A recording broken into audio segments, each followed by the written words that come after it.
What is going on, everybody? Welcome back to a brand new video. In today's video, we are doing my review of Season 5, Episode 5 of The Boys. Saw the episode, well, technically it was early this morning. I say it was late last night. I always watch the episodes right when they come out. And yeah, man, I have some thoughts on this episode. I really do. This is I think this is going to be a controversial episode of The Boys, or at least of the...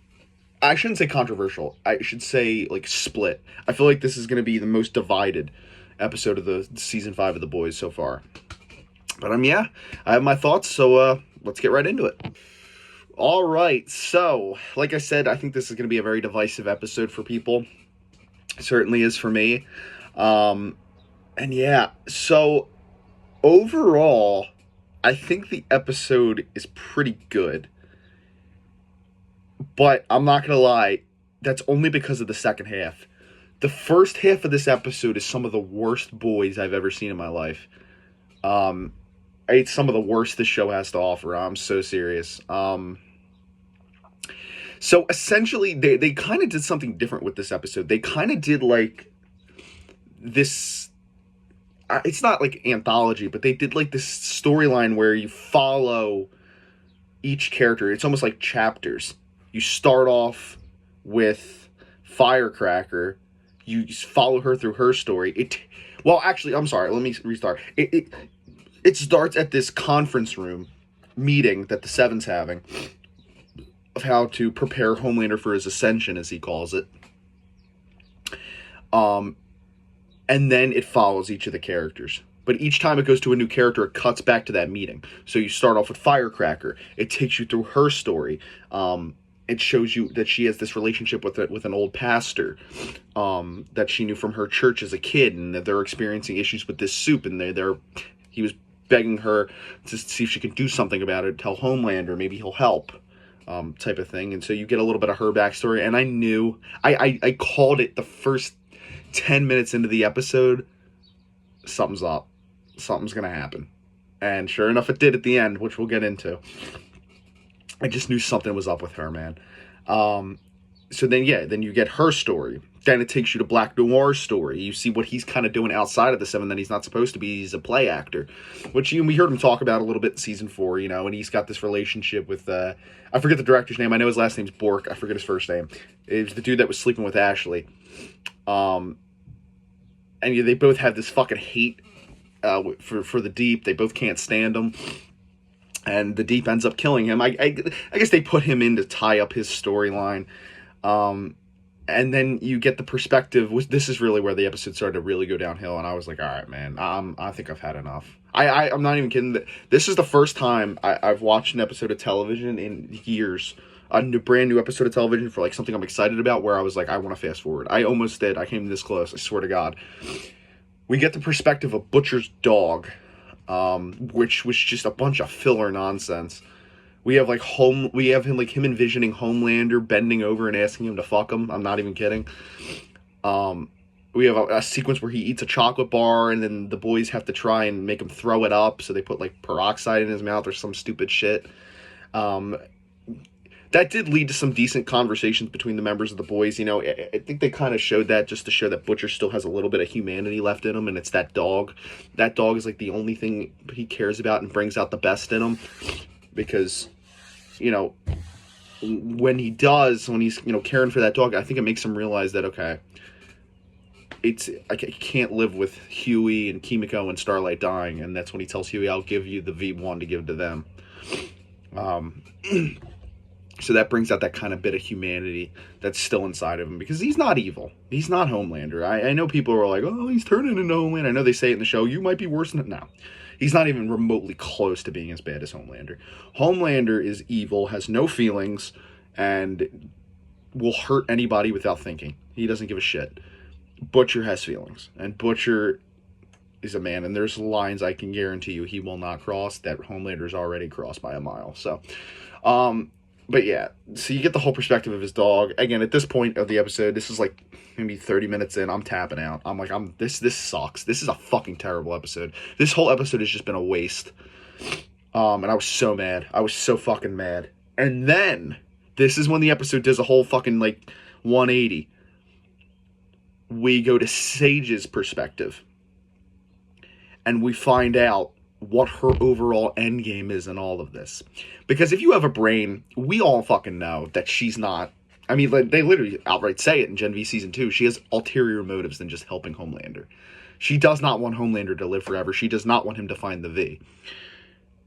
Her overall plan is to see the entire world end. She wants to see everybody die, and she wants to see it from her bunker. This was interesting. This actually pushed the story a bit further, pushed the narrative a little bit. Because we already know that the first half of this episode and all of last episode didn't push the narrative that much further at all, really.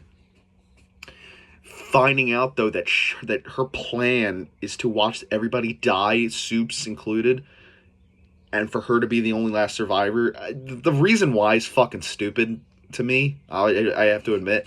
She wants to survive so that way she can read books in peace. That's verbatim what she said. I thought that was stupid. I think it would have just been more interesting, or not even just interesting, more like, I think it would have made more sense for her to just be like, I just want to rule everything. I'm the smartest person in the world. I can do it. I think that would have made much more sense than her saying she wants to read in peace because her grandmother died. That's another thing. We got some bonding between Ashley and Sage, even though it was kind of fake, just to try and convince Ashley to help Sage with her plan. But, you know, we find out that Sage's grandmother passed away to cancer. Ashley's mother died to cancer. And Sage's grandmother was the only one that believed in her and liked her powers, and everybody else made fun of her for it. But yeah, we find out her overall endgame goals for that. Alright, sorry for the harsh cut. My phone died. But yeah, so we know what Sage's whole endgame goal is for the entire world to pretty much fucking end. Then we move on to Soldier Boy's chapter. And him and Homelander go to interrogate Stan Edgar, who they've had in custody since episode 3. And they essentially say they'll kill Zoe unless he tells them where the V1 is. And he pretty much tells them he doesn't know, but he knows who might. And that person is, what's-his-face from Supernatural, which I've never seen, so I don't even know really who he is. But I know this whole Jensen Ackles and him thing is a big Supernatural, like, reunion type deal. I know Eric Kripke was involved with Supernatural. And yeah, he's playing Mr. Marathon, who we've actually seen before in the show. We saw him once on the Dawn of the Seven poster. If you really paid attention to the beginning of season 3, you see him on the poster. He's like a Wolverine-looking knockoff, even though he's a speedster. But yeah, essentially they have to go out to California or Hollywood to go find him. So they do. And when they get there, I'm going to call it the mansion sequence, which is essentially from when they arrive all the way till pretty much the end. There's some celebrity guests. We have Seth Rogen, who's there. Obviously, we know he's the executive producer of The Boys and Invincible and stuff. He runs this whole universe or whatever, which is cool. A cool cameo by him. And then, obviously, fucking McLovin. I'm not even going to try to pronounce his last name. I know his first name's Christopher. But yeah, fucking McLovin. We all love McLovin. Everybody calls him McLovin, which I also know him as. I always know him as Chris D'Amico from Kick-Ass. That's just always how I've known him. And then... dude from Eternals. I can't pronounce his name either. But he's a big comedian. We've all seen him before. And as for the other guys, I don't know who they are. I don't know if they're comedians, actors. I don't know. I've never seen them before, but I know them. So, but yeah, it was cool to see them in it. Those were funny cameos. Like when they showed up, I started dying laughing. Yeah, so essentially, Mr. Marathon has all this information about Frederick Vought and the history of Vought. And he essentially tells him that Bombsight knows where the V is, or has V1, and is on his way. And Bombsight is one of the characters we will be introduced to in Vought Rising. He was a friend of Soldier Boy's, from back in the day or whatever. And so yeah, we're finally going to meet Bombsight, who has the V1. He says he'll be here soon. And then, essentially, it's just a waiting game until he arrives. So they're all doing cocaine together, except for Homelander. He just sits in the corner like a little kid. And things go tits up very fast. They all start talking shit about Homelander, murmuring under their breath about him. And then Homelander, of course, hears it. And he goes to confront Mr. Marathon. And some guy sprays like this green... I don't even know what it is. Like this green acid in his face or some shit. And it knocks him out. And they have this right here in this episode was the closest they've ever actually been to killing Homelander. They had a perfect chance to do it. Obviously, we know they weren't because he has to be around till the finale. But you know, it's kind of crazy. Like, they could have just easily killed him. They had him knocked out and everything. Well, their plan was to fry the V out of his blood using Soldier Boy's powers, and then kill him. But that didn't work. Because Soldier Boy eventually, or not eventually, but ends up turning on them, and you know, he says he might be I forget what he says, he might be like an asexual weirdo, but he's my asexual weirdo, and he fucking kills them all, or gets them all killed, because Supersonic, actually, Supersonic, Mr. Marathon just runs through everybody, literally runs through them all. And Soldier Boy just keeps throwing everybody in front of him, and then he just fucking blasts through them. And then eventually he lures, Mr. Marathon into this room. He slips on the floor from all this fucking baby oil he has for some reason. And then, breaks his legs, tells him asks him where the V1 is. He was telling the truth. It's the bomb site. And then Homelander fucking just crushes his face, Halloween 2018 style. And it was fucking awesome. But the whole sequence, him just running through the mansion, Soldier Boy throwing all the celebrities, McLovin, Seth Rogen in front of Mr. Marathon. He just slams through them. They all turn to mush. It was a very entertaining, fun sequence. And, Homelander and Soldier Boy become father and son in this episode. This is really where Soldier Boy just accepts, this is my son, and I care about him. And he feels like he owes him for the end of last episode, where he had the opportunity to kill him and didn't. That is where their relationship is. And then after that, it cuts back to Firecracker. And like I said earlier in this video, I knew something was going to happen. And I knew it. I fucking knew it, too. She comes into the room, and Homelander confronts her about sleeping with his father. That's another thing Soldier Boy let out. But he actually didn't care about that. He was upset that she told Soldier Boy that she didn't fully believe Homelander was God, and was kind of conflicted about how she felt. And they played the scene out like he's gonna fire her. He goes, I need you to pack your bags and go. And she's like begging and pleading. She's like, please do not do it. Don't, please. Like, I do believe in you. I love you. None of them love you. They're all scared of you and don't like you. I'm the one who truly loves you. And it was a close-up on her face, and I'm like, what? I was like, one of two things is going to happen here. He's going to laser her eyes out, or he's going to snap her neck. I was wrong. We didn't realize there was an eagle statue right next to her, and all he did was go, and her head goes right into the eagle statue. And that is the end of Firecracker. She's dead. And I was very satisfied with that ending. I've come to the thing with this show. It's like, if you can end off an episode with killing off a big character, I will be pleased. And they did it again. So that's the end of Firecracker. I knew she was gonna die right at the start of the episode. I was like, it's so weird that it's just focusing on her. They did the same thing with Soldier Boy in the first episode. We spent a lot of time focused on him. I was like, yeah, he's dying. It's over. And she's dead.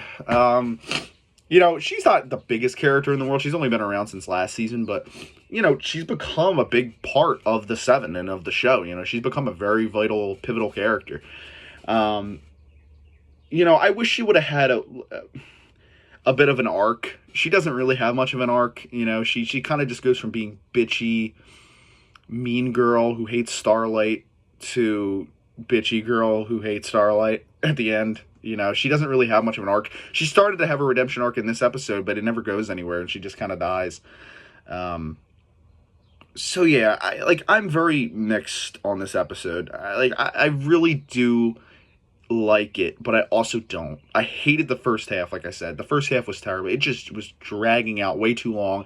It felt like they were pandering. It felt like such a waste. And then the second half of the episode, it actually felt like we were getting somewhere, and I was liking it. And I love the ending. But I don't know, man. I'm like, dude, we have 3 episodes left.